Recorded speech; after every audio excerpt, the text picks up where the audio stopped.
Дорогие друзья и гости нашего канала, всем привет! С вами Людмила. Сегодня предлагаю вам связать вместе со мной вот такую красивую повязку на голову. Скоро холода и пора готовиться. Вяжется данная повязка очень просто и легко корректируется при вязании под любой размер головы. Ну и получается очень теплая. Для вязания взяла вот такую полушерсть, такая серая с сиреневым отливом, и крючок 5 миллиметров. Начинаем с того, что набираем 30 воздушных петель. В принципе, зависит от этого ширина, и вы можете набрать чуть меньше, тогда будет поуже повязка, и даже больше, может быть, пошире повязка. 31 это воздушная петля подъема, и дальше в каждую петлю вяжем столбики без накида. Провязываем 30 столбиков без накида, первый ряд.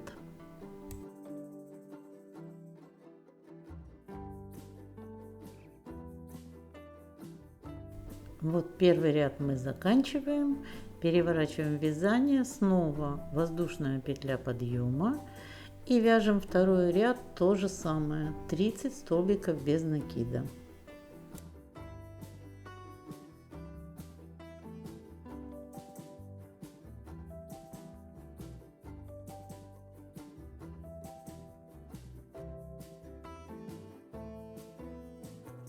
Теперь третий ряд. Воздушная петля подъема, 5 столбиков без накида.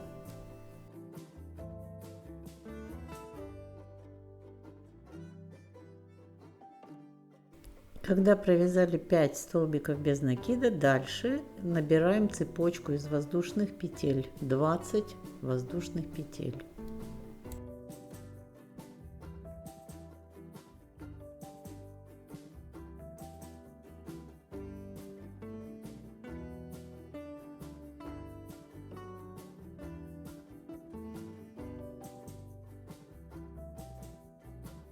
На втором ряду также отсчитываем 20 петель по ряду и в 21 петлю присоединяем цепочку из воздушных петель.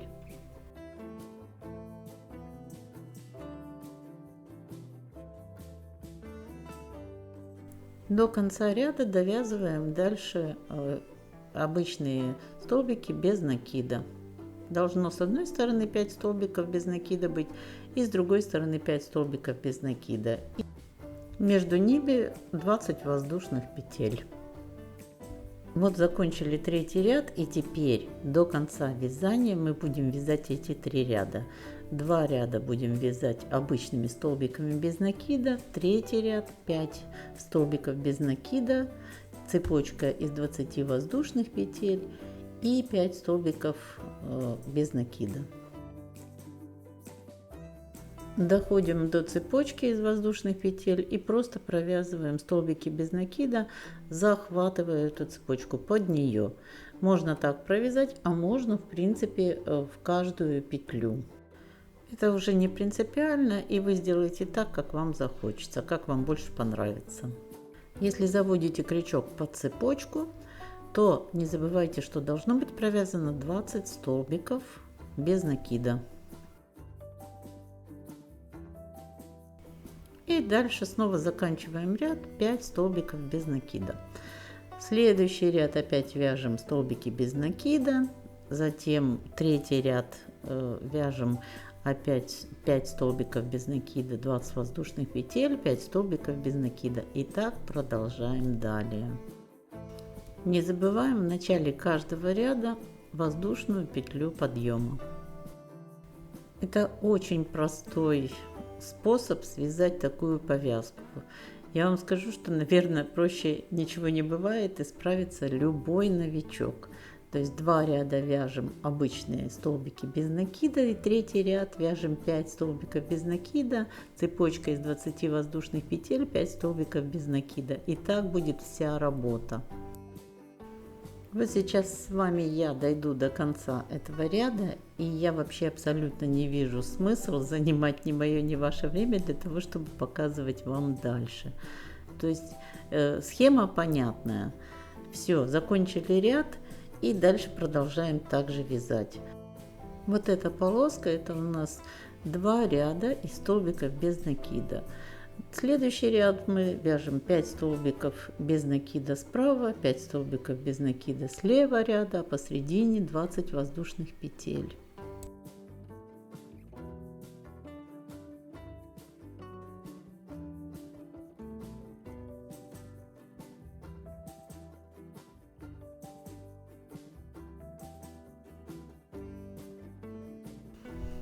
Вяжется быстро, легко, просто. И я вам скажу, когда вяжешь такую повязку, кажется, что ты вяжешь какой-то мягкий забор. Потому что просто палочки и дырочки, палочки и дырочки. Вот таким образом мы просто вяжем всю эту повязку. Вот когда мы довяжем ее нужной длины, тогда мы ее соберем, и будет совершенно другой вид. Вот эти 5 петель справа и слева, которые мы провязываем всегда столбиками без накида, это будет ширина, такой кант, как бы идти снизу и сверху косы. Поэтому, если вы хотите, чтобы этот кант был уже, вы можете сделать 3 петли справа ряда и 3 петли слева. Тогда будет коса, кант будет этот уже, и повязка сама по себе будет смотреться уже. Но мне нравится именно на 5 петель. Вот как раз та ширина, которая подходит, она и ушки закрывает, и смотрится очень хорошо. Нет ничего лишнего, и она не смотрится узко и выпукло. Ну вот теперь все, я думаю, дальше вы справитесь уже сами. Я уверена в этом. Вы просто вяжете вот так полоску за полоской. Помните, да? 2 ряда вяжем просто столбиками без накида. И третий ряд вяжем 5 столбиков без накида. Цепочку из 20 воздушных петель. Заканчиваем ряд 5 столбиками без накида. Вяжем такой длины, который нам нужен на объем нашей головы. Вот я уже связала целый забор из этих полосок, да. И теперь мне нужно будет проверить его длину. Объем головы мне нужен 54. Я хочу, чтобы вот этот край нижний был где-то 52-52,5 сантиметра в легком натяжении, чтобы она хорошо одевалась, не давила. Вот сейчас я ее замеряю. Вот получается, как раз у меня получается 52 сантиметра, слегка натягивая. Всего этого достаточно. Будем закрывать вязание. Нить сейчас обрежу, оставляю конец подлиннее, для того, чтобы можно было потом этой нитью сшить.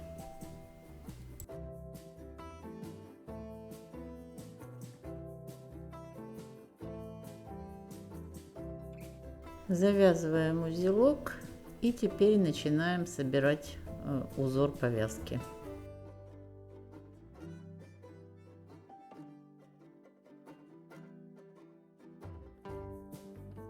Собирать просто, сейчас просто медленно покажу. Вот так складывается первая петля. Делаем первую петлю.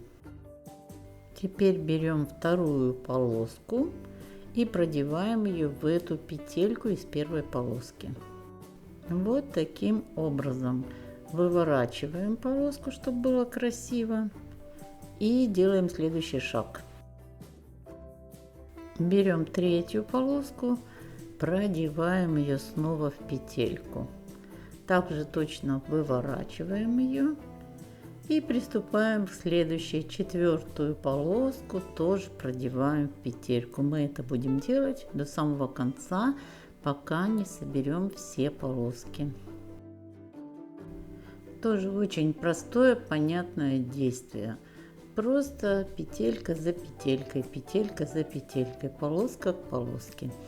Все, здесь не нужен нам уже ни крючок, ни нить, ничего. Мы просто вручную собираем эту косичку. Здесь важен только один момент, когда мы берем следующую полоску, чтобы мы не пропустили полоски, потому что если случайно возьмете не ту, то потом придется эту косичку распускать и собирать ее по новой. Вот, поэтому следим, чтобы каждая следующая полоска попала в эту косичку. Я думаю, что вы легко с этим справитесь. Все, дальше собираем косичку до конца. Я думаю, что вы сделаете это уже без меня, и мы встретимся тогда, когда косичка будет собрана. Косичку я уже собрала, осталась одна петелька, сейчас я ее доделываю. Вот вся косичка у нас уже собрана. Проверяем с изнаночной стороны, с лицевой стороны, смотрим, чтобы все было ровненько, красиво, чтобы все было на месте. И теперь нам ее надо будет сшить. Сшить ее можно разными способами, можно эту петлю последнюю вовнутрь заправить, можно ее и так, и так, и так. Но я вам покажу, как это сделать лучше всего, чтобы коса как бы не прерывалась. Эффект был зрительный такой, что это единая косичка.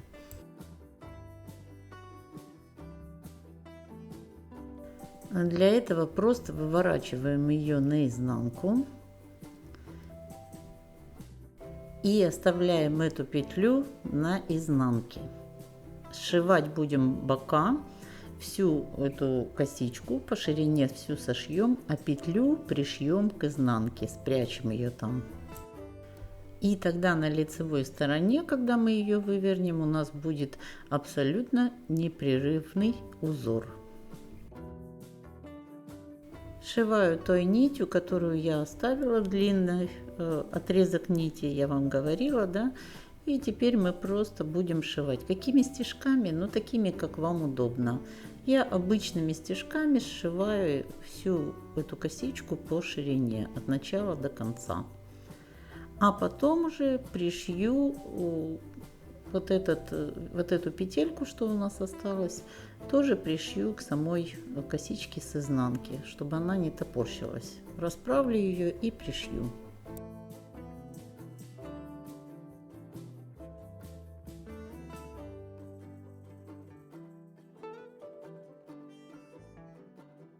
Оставшийся конец нити от начала нашего вязания тоже надо сейчас спрятать, чтобы не забыть про него.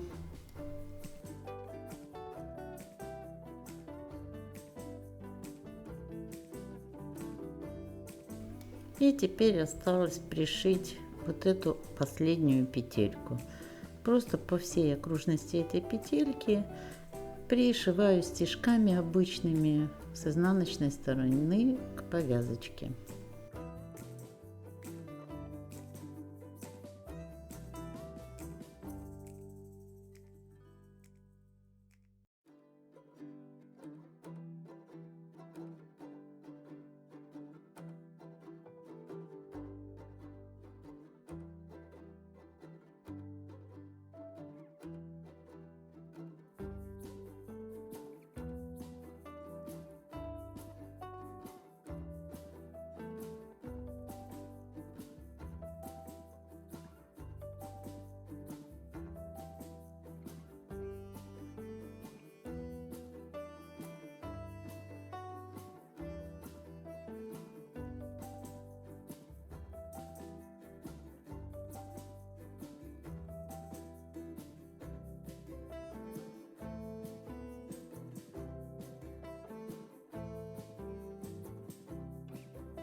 Все, в конце, после того, как мы ее пришили, просто завязываем узелок и конец нити прячем под вязанием. Все, работа, в принципе, наша окончена. Я вот тут вижу, у меня немножко еще не очень ровный край. Я сейчас его тоже слегка зафиксирую, чтобы было ровненько все. И все, повязка готова.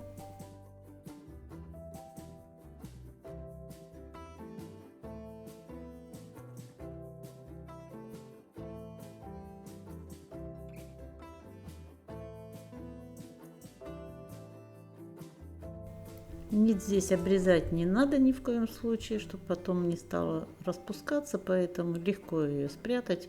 Вот под этот узелок загоните просто стежок, туда-обратно сделаете, и все, и он будет спрятан.